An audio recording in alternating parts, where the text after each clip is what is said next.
तो आइए अब हम स्टार्ट करते हैं साइक्लो एडिशन का अपना आखिरी टॉपिक। हम लोग यहाँ से स्टार्ट करते हैं सबसे पहले साइक्लो एडिशन में चिलेट्रोपिक रिएक्शन। हम लोगों ने सबसे पहले क्लासिफिकेशन किया था, अगर आपको याद आ रहा हो, और उस क्लासिफिकेशन में हम लोगों ने डिस्कस किया था कि हम लोग कौन कौन सी साइक्लो एडिशन रिएक्शंस को पढ़ने वाले हैं, जिसमें हम लोगों ने सबसे पहले डील किया इंटरमोलिकुलर डीसल्ट रिएक्शन और फिर हमने बात की इंट्रामोलिकुलर डीसल्ट रिएक्शन।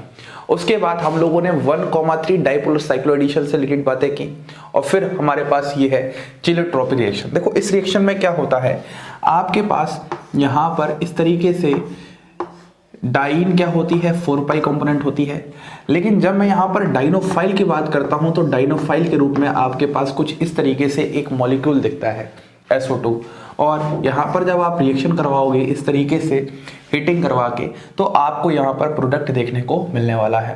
अब आखिरकार हम इसको कैसे समझ सकते हैं, तो इसी को समझाने के लिए मैं आपको एग्जांपल इसको थोड़ा सा अच्छे से समझाता हूँ। ये आपके पास 4 पाई सिस्टम था और इसको क्या कंसिडर किया गया है, 2 पाई सिस्टम। इसी को मैं कुछ इस तरीके से बना सकता हूँ S डबल बॉन्ड O और यहाँ पर आपके पास क्या है, लोन पेयर। तो एक्चुअली कहानी कुछ ऐसी होती है, ये यहाँ पर इलेक्ट्रॉन्स, ये इलेक्ट्रॉन यहाँ और ये इस तरीके से। तो फाइनली आपके पास यहाँ पर जो प्रोडक्ट देखने को मिलने वाला है वह प्रोडक्ट आपको कुछ इस तरीके से देखने को मिलने वाला है। SO2 यहाँ पर ऐसे आ जाएगा। ये जो रिएक्शन है इसी रिएक्शन को हम कहते हैं चिलेट्रोपिक रिएक्शन। अब इसमें डिफरेंस क्या है, इसमें डाइनोफाइल पे डिफरेंस है। जैसे ही मान लो मैं अगर एक और एग्जांपल की बात करता हूं तो वह एग्जांपल आपके पास कुछ ऐसा है इस तरीके से, और यहाँ पर मैं फिर से SO2 मॉलिक्यूल ले लेता हूँ S डबल बॉन्ड O और यहाँ पर इस तरीके से। तो आपके पास क्या होने वाला है, ये इलेक्ट्रॉन्स यहाँ इस तरीके से बन जाएगा। तो आपके पास यहाँ से फिर से रिएक्शंस होने वाली है कुछ इस तरीके से, यहाँ ऐसे, यहाँ आ जाएगा आपके पास SO2 इस तरीके से और यहाँ पर डबल बॉन्ड। तो ये सभी एग्जांपल्स आपके पास चिलेट्रोपिक रिएक्शन के हैं। मान लीजिए मैं एक एग्जांपल और आपसे डिस्कस करता हूँ। इस बार हमारे पास क्या है, यहाँ पर CCl2 है, डाइक्लोरोकार्बिन। ये भी लगभग SO2 मॉलिक्यूल की तरह ही दिख रहा है आपको। तो ये भी आपके पास यहाँ पर as a 2 pi component work कर सकता है और ये तो 4 पाई कंपोनेंट है ही। जिस तरीके से आपने SO2 में बात की है उसी तरीके से आप यहाँ पर भी बात करोगे तो आपके पास ये बन जाएगा। तो फाइनली आपके पास यहाँ पर कुछ ऐसा सा मॉलिक्यूल आ जाएगा, है ना। ये सब बातें आपको समझनी है, मतलब जो आपका ध्यान जाना चाहिए वो ध्यान डाइनोफाइल पर जाना चाहिए। अगर आप डाइनोफाइल को अच्छे से पहचान लोगे तो फिर आप समझ जाओगे चिलेट्रोपिक रिएक्शन कहाँ करवानी है, कहाँ नहीं करवानी है। ये होगी सबसे पहली बात। अब यहाँ पर अगर मैं सबसे पहले एक इंपॉर्टेंट बात करता हूँ तो 99% जो सवाल है आपको वो SO2 मॉलिक्यूल को लेकर मिल जाएंगे, लेकिन कभी कभी 1% जो सवाल है वो आपका डाइक्लोरोकार्बिन को लेकर बन जाता है। तो आप जो ज्यादा देखोगे चिलेट्रोपिक रिएक्शन में तो SO2 मॉलिक्यूल का इन्वॉल्वमेंट ज्यादा देखोगे एज कंपेयर टू डाइक्लोरोकार्बिन। अब यहाँ पर हम थोड़ा सा डिस्कस करते हैं क्वेश्चन पूछने का तरीका, कि आखिरकार आपसे क्वेश्चन यहाँ पर किस तरीके से पूछा जाता है।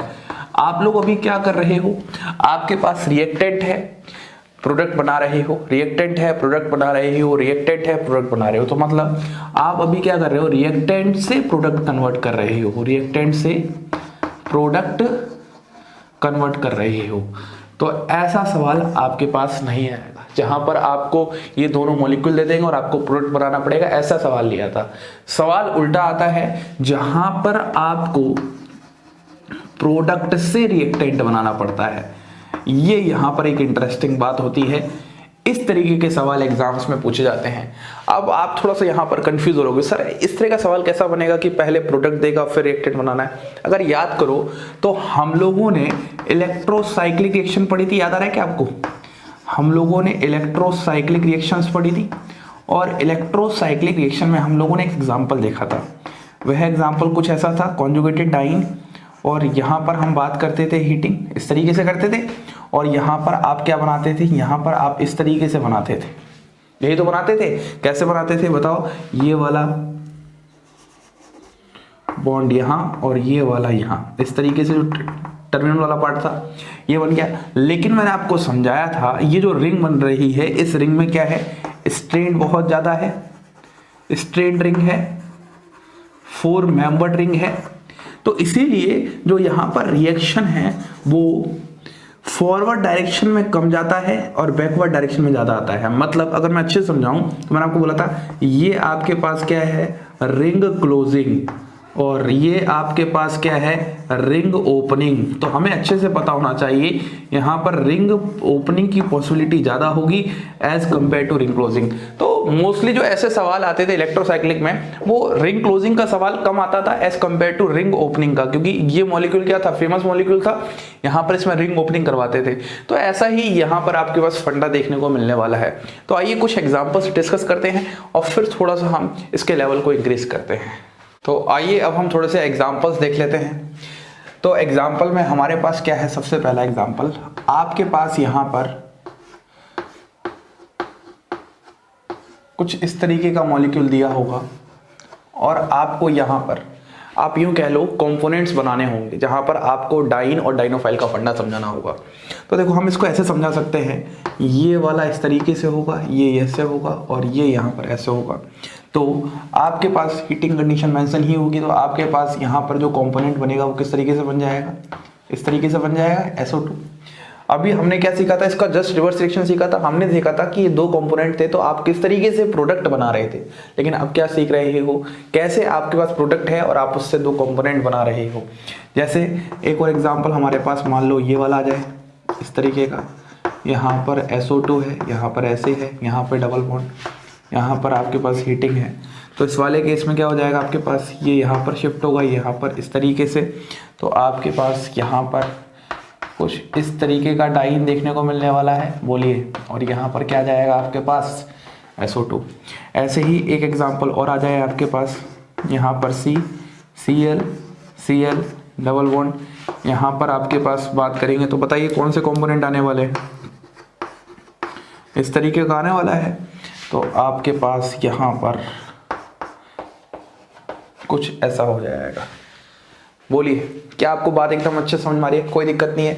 तो ये वाले एग्जाम में क्वेश्चन पूछने का थोड़ा सा तरीका होता है, एग्जाम में यही ज़्यादा पार्ट जो होता है वो ज़्यादा पॉपुलर होता है। अब हम यहाँ पर एक कॉन्सेप्ट सीखते हैं। मान लो मैं आपके सामने सबसे पहले क्वेश्चन लेता हूँ, अगर ज़रा क्वेश्चन को ध्यान से देखोगे तो क्वेश्चन आपके पास कुछ ऐसा है, यहाँ पर आपके पास SO2 है और फिर हम यहाँ पर क्या ले रहे हैं, हीट कर रहे हैं, मतलब या फिर ऐसे ले सकते हो, पहले आप C डबल बॉन्ड OET और फिर हीटिंग कर रहे हो। एक क्वेश्चन आपके पास ये है, तो इस क्वेश्चन को कैसे अटेम्प्ट करेंगे, तो आपको साफ साफ नजर आ रहा है ये वाला कंपोनेंट, तो इससे आप सबसे पहले चिलोट्रोपिक रिएक्शन लगानी पड़ेगी। अगर आपको पता होगा तभी लगा पाओगे, वरना नहीं लगा पाओगे।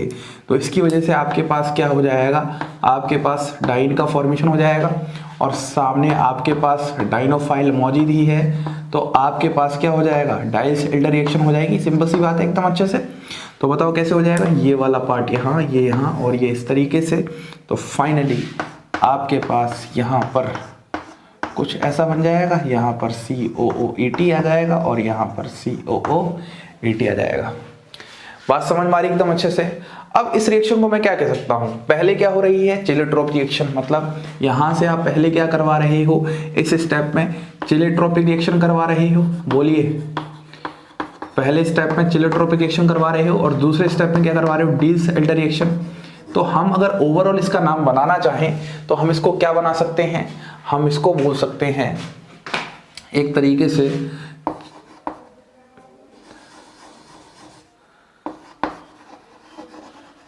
चिलोट्रोपिक रिएक्शन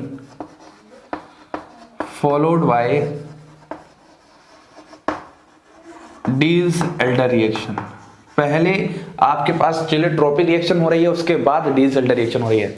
अब मान लो मैं एक क्वेश्चन इसको हटाकर थोड़ा सा अलग सा बना देता हूं और क्वेश्चन आपके पास यहाँ पर कुछ ऐसा आ जाए इस तरीके का, और यहाँ पर आपके पास ये आ जाए हीटिंग कर दे। तो इस वाले क्वेश्चन में आपके पास क्या होने वाला है, इस केस को जरा अपन समझते हैं। तो देखो यहाँ पर अगर आप जरा ध्यान से देखोगे दोनों में फर्क है, पहले कोई डाइन नहीं था लेकिन इस बार आप इसको डाइन कंसिडर कर सकते हो। बोलिए, क्या आप इसको डाइन बोल सकते हो? बिल्कुल। क्या आप इसको डाइनोफाइल बोल सकते हो? बिल्कुल। तो डाइनोफाइल है तो सबसे पहले आप क्या करवाओगे, डी सेल्टर रिएक्शन करवाओगे। अगर मैं इसको थोड़ा सा मिटा के इस तरीके से दिखा दूं आपके सामने तो ये डाइनोफाइल नजर आ रहा है। तो हम बोलेंगे सबसे पहले स्टेप में आपके पास यहाँ पर क्या होगा, डी सेल्टर रिएक्शन होगा। कैसे होगा, ये वाला बॉन्ड यहाँ इस तरीके से और ये वाला बॉन्ड यहाँ, तो आपके पास एक ब्रिज्ड कंपाउंड बन के नजर आ जाएगा इस तरीके से, और यहाँ पर आ जाएगा S double bond O double bond O. आ रही बात समझ में? अब आपको यहाँ पर समझना है, इस वाले पार्ट में आपके पास क्या होगा, ये वाली बॉन्ड यहाँ टूटेगी, ये बॉन्ड यहाँ शिफ्ट होगी और ये वाली बॉन्ड यहाँ आएगी। तो आपके पास यहाँ पर कुछ इस तरीके का कंपाउंड नज़र आ जाएगा। इसको अगर आप सही से बनाओगे तो ये आपके पास क्या बन जाएगा, बेंजीन बन जाएगा, और साथ में आपके पास SO2 मॉलिक्यूल निकला ही होगा। तो इस बार पहले डी सेल्टर रिएक्शन हो रही है, फिर क्या हो रही है आपके पास, चिलेट्रोपिक रिएक्शन हो रही है। अरे यही तो हो रहा है। तो सबसे पहले डी सेल्टर फिर चिलेट्रोपिक, तो हम यहाँ पर क्या कह सकते हैं, डी Alder reaction followed by cheletropic reaction. मतलब मैंने यहाँ पर आप लोगों के सामने दोनों ही केस को डिस्कस कर चुका है। एक बार तो तब डिस्कस किया है जब पहले चिलेट्रोपिक रिएक्शन होती थी फिर डी सेल्टर होती थी, तो उसमें किस तरीके से रिएक्शन प्रोसीड कर रहा है। और एक बार मैंने डिस्कस किया कि पहले डी सेल्टर रिएक्शन हो रही है, तो उससे पहले सबसे पहले आपको कंपोनेंट पहचानना आना चाहिए। हम पहचान पा रहे हैं, इसमें कोई दिक्कत नहीं है। फिर आप देख रहे हो यहाँ पर इस वाले केस में क्या हो जाएगा, चिलेट्रोपिक रिएक्शन हो जाएगी। बोलिए क्या आपको समझ में आ रहा है जो अभी हम चिलेट्रोपिक रिएक्शन के बारे में बातें कर रहे हैं। अब हम एक क्वेश्चन इस पे ट्राई कर लेते हैं, उसके बाद हम इसके स्टीरियोकेमिस्ट्री के पोर्शन को देखते हैं। तो आइए अब हम क्वेश्चन ट्राई करते हैं। जैसे क्वेश्चन में देखते हैं, हमारे पास कुछ इस तरीके से दिया गया है, यहाँ पर SO2 है और फिर यहाँ पर आपके पास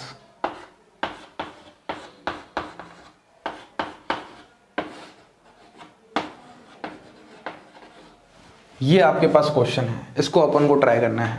बताइए किस तरीके से कर सकते हैं। सबसे पहले मुझे इस वाले पार्ट को देखकर नजर आ रहा है चिलेट्रोपिक रिएक्शन जैसा, तो सबसे पहले हम यहाँ पर क्या करवाएंगे, चिलेट्रोपिक रिएक्शन करवाएंगे। चिलेट्रोपिक रिएक्शन करवा दिया, उसके बाद बताओ कैसे करेंगे चिलेट्रोपिक रिएक्शन।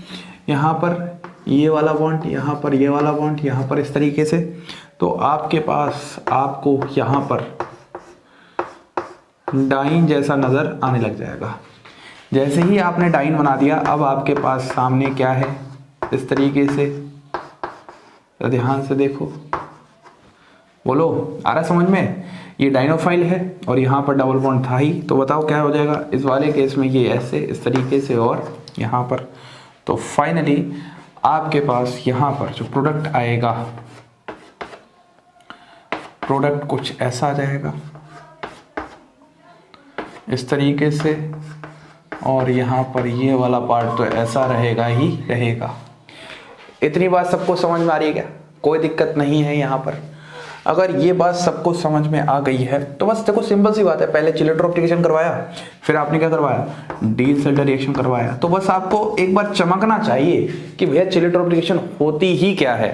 तो इस तरीके से होती है आपके पास। मान लो अगर एक क्वेश्चन कुछ ऐसा आ जाए, ये क्वेश्चन आप खुद करोगे, मैं नहीं करूंगा। मैंने बहुत सारे क्वेश्चंस आप लोग को प्रैक्टिस करवा दी है पेरिसाइक्लिक केमिस्ट्री में, जाने अनजाने में। तो अब कोशिश करो यार खुद प्रैक्टिस करने की क्वेश्चंस को। मान लो आपके पास कुछ ऐसा क्वेश्चन आ गया, double bond O double bond O, यहाँ पर आपने CH3 लगा दिया, यहाँ पर आपने OMe लगा दिया। इस क्वेश्चन को अटेम्प्ट करना है तो सबसे पहले तो आप चिलेट्रोपिक रिएक्शन करवाओगे। फिर यहाँ पर जो आपके पास ये डाइनोफाइल है, इस डाइनोफाइल में इंपॉर्टेंट बात क्या है, कोई मुझे बताएगा? इंपॉर्टेंट बात इज रीजियो सेलेक्टिविटी। हम डाइन का फॉर्मेशन तो कर देंगे, लेकिन डाइन के फॉर्मेशन करने के बाद आखिरकार रीजियो सेलेक्टिविटी क्या रहने वाली है, उस पर यहाँ पर सवाल आ रहा है। तो आप ये सवाल कर लेना, बहुत आसान सवाल है।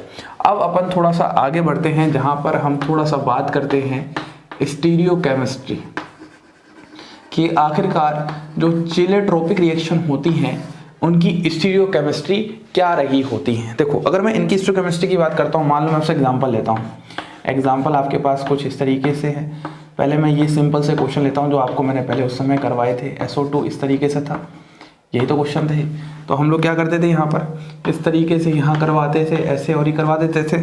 तो आपके पास यहाँ पर प्रोडक्ट कुछ ऐसा फॉर्म हो जाएगा, यहाँ पर SO2 आ जाएगा, यहाँ पर ऐसा जाएगा। अब सवाल ये आ रहा है कि जो आपके पास ये दोनों ही ग्रुप हैं, ये दोनों ही ग्रुप यहाँ पर किस स्टीरियो में रहने वाले हैं। अगर आपको सिर्फ प्रोडक्ट बनाना हो तो आप यहाँ पर भी CH3 लगा दो, यहाँ पर भी CH3 लगा दो, कोई दिक्कत नहीं है। लेकिन आपको प्रोडक्ट की स्टीरियो दिखानी है तो उसके लिए बताना पड़ेगा। जैसे मान लो एक सवाल में ऐसा और लेके आता हूँ, मान लो मैं सवाल लेके आ गया, सवाल तो मैं लेके आ सकता हूँ भाई, ऐसे आ गया और यहाँ पर आपके पास क्या आ गया, SO2 आ गया क्या, यहाँ पर ये हो गया। अब बताओ इस वाले केस में भी सिंबल वही फंडा है, लेकिन फिर से अगर हम अटकेंगे तो कहाँ पर अटकेंगे, हम यहाँ पर अटकेंगे कि सर लो हमने यहाँ पर ऐसे प्रोडक्ट बना दिया, लेकिन अब ये जो दोनों ग्रुप है इनकी स्टीरियो क्या होगी। तो एक बात समझो, अगर मैं इस डाइन में स्टीरियो की बात करता हूँ तो ये डाइन आपके पास कैसा है, अपोजिट है। ये डाइन आपके पास कैसा है, सेम है। अरे ये तो हमने सीखा था यार, सेम डायरेक्शन अपोजिट डायरेक्शन। तो एक बात आप याद रख लो कि जब इनकी स्टीरियोकेमिस्ट्री की बात करते हैं तो अपोजिट होगा तो अपोजिट के केस में हम सिस बना देंगे। स्टीरियोकेमिस्ट्री का कोई माई बाप नहीं होता है हायर ऑर्गेनिक केमिस्ट्री में, जो है सो है और जो नहीं है सो नहीं है। जब तक हम अपनी वो दुनिया पढ़ रहे थे जहाँ पे फूल चारों तरफ लगे थे उस समय मजा आ रहा था। अब हम जब अंगारों पे चलना स्टार्ट कर रहे हैं तो आपका मुंह नहीं बनना चाहिए, आपको अभी भी वैसे ही जैसे फूल जैसी फीलिंग आ रही थी अंगारों में भी वही फीलिंग आनी चाहिए। कहीं कहीं पर याद रखना पड़ सकता है। तो मैं बता तो रहा हूँ कि चिलेट्रोप रिएक्शन है, उसके केस में अगर स्टीरियो की बात कर रहे हैं तो मैं बोल रहा हूँ जब अपोजिट होगा तो क्या होगा, सिस, और आपके पास जब सेम होगा तो क्या होगा, ट्रांस होगा। सेम होगा तो क्या होगा, ट्रांस होगा। अरे बोलो समझ में आ रहा है क्या। तो बस खत्म हो गया। अरे भैया अपोजिट है ये, तो अपोजिट की जगह क्या लगा दोगे, यहाँ पर सिस लगा दोगे, यहाँ पर CH3 है और यहाँ पर CH3 है। ये बोलो ये सेम है तो यहाँ पर क्या लगा दोगे, यहाँ पर आप ट्रांस लगा दोगे। ये CH3 है और इस बार ये डैश पर CH3 है। समझ में आ रहा है क्या क्वेश्चन। मान लो इस बार मैं करता हूँ क्वेश्चन थोड़ा उल्टा कर देता हूँ। उल्टा करने का मतलब, मान लो मैं क्वेश्चन आपके सामने ऐसा दे देता हूँ, यहाँ पर SO2 है, यहाँ पर ऐसा है और यहाँ पर आपके पास CH3 लगा है और यहाँ पर आपके पास CH3 लगा है और यहाँ पर हीटिंग करवा रहे हो। इस क्वेश्चन को क्या करोगे, इसका जस्ट रिवर्स क्वेश्चन है भाई मेरे। देखो ये ऐसे जाएगा, ऐसे जाएगा, ये ऐसे जाएगा, तो आपके पास यहाँ पर क्या बन जाएगा, SO2 आ गया। अब सवाल आ रहा है कि इन दोनों सिस्टर ग्रुप क्या रखोगे। तो बस पहले अपोजिट था सिस, अब सिस है तो अपोजिट, अब ट्रांस है तो सेम। तो अगर सिस है तो अपोजिट को आप ऐसे ही दिखाओगे, यहाँ पर CH3 और यहाँ पर CH3। ऐसे ही मान लो अगर मैं इसी का जुड़वा पार्ट रख देता हूँ, यहाँ पर ये SO2 पूरा जुड़वा नहीं है, आधा जुड़वा है। ये यहाँ पर CH3 है और ये यहाँ पर CH3 है। यहाँ पर आप हीटिंग कर रहे हो। इसका क्वेश्चन आपके पास कुछ ऐसा आ जाएगा, यहाँ पर SO2 आ जाएगा। तो ये आपके पास कॉन्सेप्ट था स्टीरियोकेमिस्ट्री से रिलेटेड। अब इसी पे हम एक दो सवाल ट्राई कर लेते हैं तो हमारा चिलेट्रोप रिएक्शन वाला पार्ट हो जाएगा कंप्लीट। तो आइए अब हम क्वेश्चंस देख लेते हैं और इसी पे देखो, जैसे मान लो अगले क्वेश्चन को अगर मैं डिस्कस करता हूँ तो अगला क्वेश्चन आपके पास कुछ ऐसा है।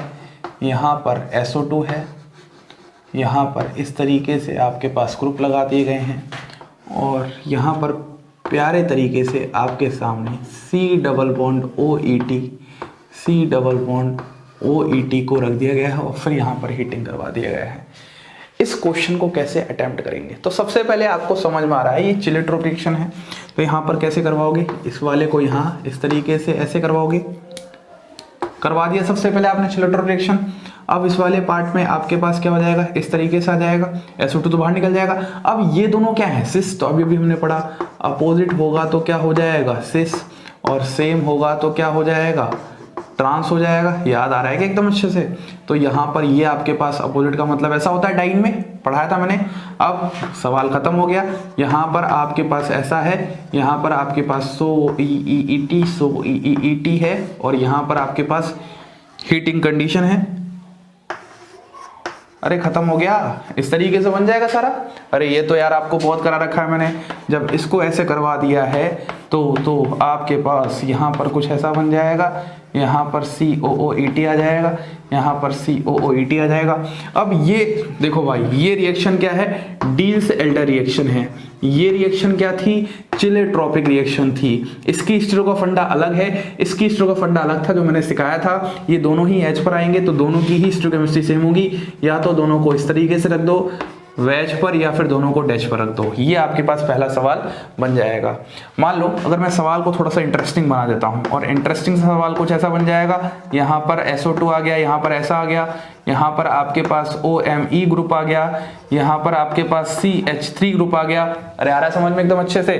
तो अब इस वाले केस में क्या हो जाएगा, देखो देखो देखो देखो कितना प्यारा सा सवाल बन जाएगा। यहाँ पर CHO आ गया और यहाँ पर हीटिंग कर दिया।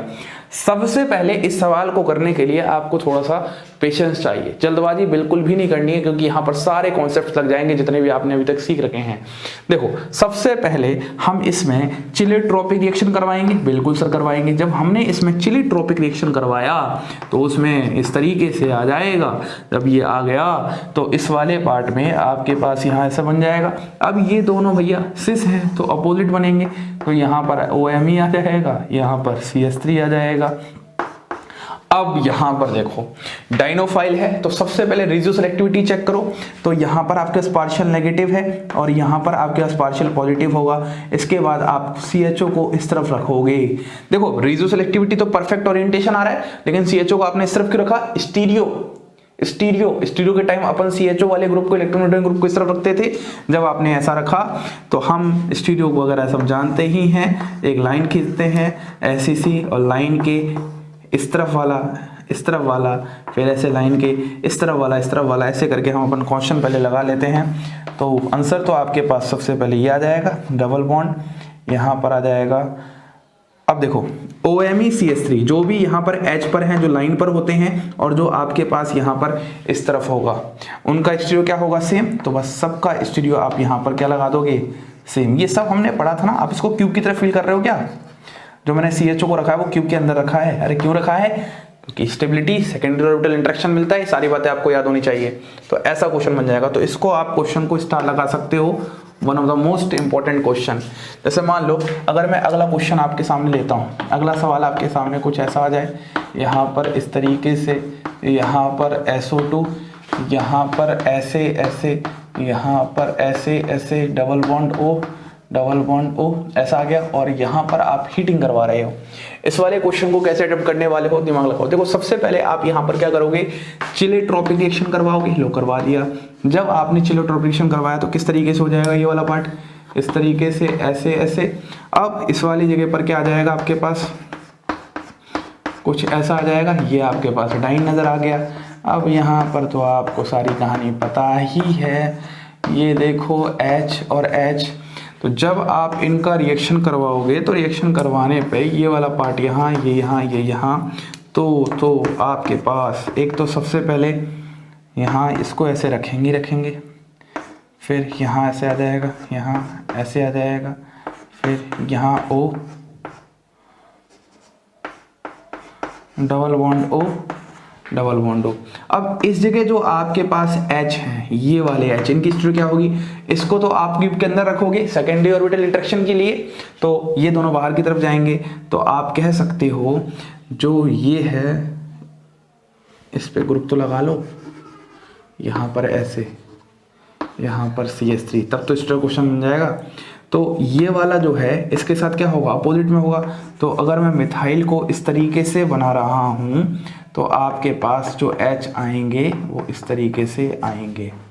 समझ में आ गया क्या? तो ये सब सवाल बहुत अच्छे लेवल के सवाल बन जाते हैं जब चिलेट्रोपिक रिएक्शन के साथ तड़का लग जाता है डील्स एल्डर रिएक्शन का, और डील्स एल्डर में फिर तड़के पे तड़का लग जाता है रीजो सेलेक्टिविटी प्लस स्टीरियो सेलेक्टिविटी का। यहाँ पर आपका चिलेट्रोपिक रिएक्शन होता है कंप्लीट। अब हम साइक्लो एडिशन की लास्ट कैटेगरी की बात करते हैं, जो कि हमारे पास एलाइल कैटाइन और एलाइल एनाइन से रिलेटेड था। यहाँ पर हमारा 4+2 साइक्लो एडिशन कंप्लीट होगा। उसके बाद मिसलिनियस में एक दो एग्जांपल्स होते हैं, वो तो शुरू होते ही खत्म है।